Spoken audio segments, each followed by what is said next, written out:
Dapat nagpapalit sa natural. Yun na. Yes! Narito po tayo sa SM Mission kung saan mararan po natin ang Lucky Me Beef na beef chicken mani. Yan, sikat na makasarap nito. Okay. So, meron pa po dito isa siyang flavor ng Lucky Me Beef na sana yun. Ito, nakita ko na. This one, this is it. This is napakaganda, napakasarap, napakayami. So, bye-bye daw. Natin tayo sa SM Lucena kung saan ito yung pinakasikat na pinupuntahan ng mga Quezonians. Yes, ready. Ito nga. This is it. Oh my God, hindi ka. Yes, meron dito Chucky, Nido. Okay, so hello Leia, hello. Andiyan ka. Hello. That's Vicky. Interviewin. Mari ako interviewin. Okay. So, meron nga pala tayong isang siya yung pinakasikat dito na tawag na follower ng SM na ito. Yes, walang iba. Ricky. Yes. Hello.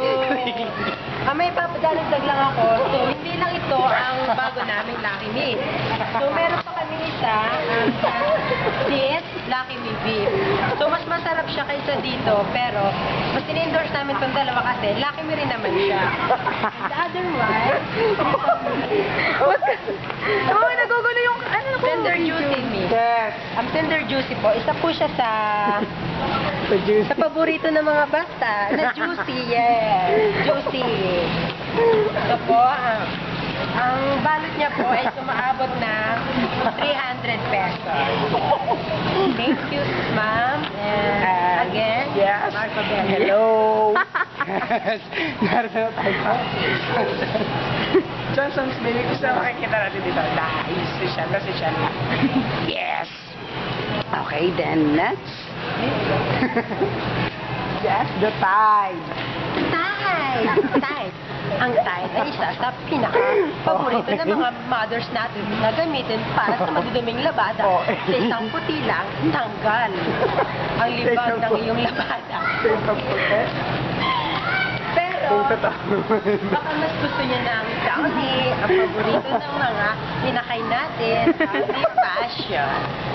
Programa is the Laurida. Okay. Otherwise, buntisan. Is the Laurida. Yes, hello, nakatingin sa atin si Sir. Nakatingin sa atin si Sir. Yes. Enter this is Okay. Nagkano po ba kayo? So, para po sa aming... Dapat lang po kayo. Okay, sorry po. Sige po. Thank you. Tara na. Ako lang po kasi Programa yun agad. Change. Nakasave na. Lapit din mo sin eh.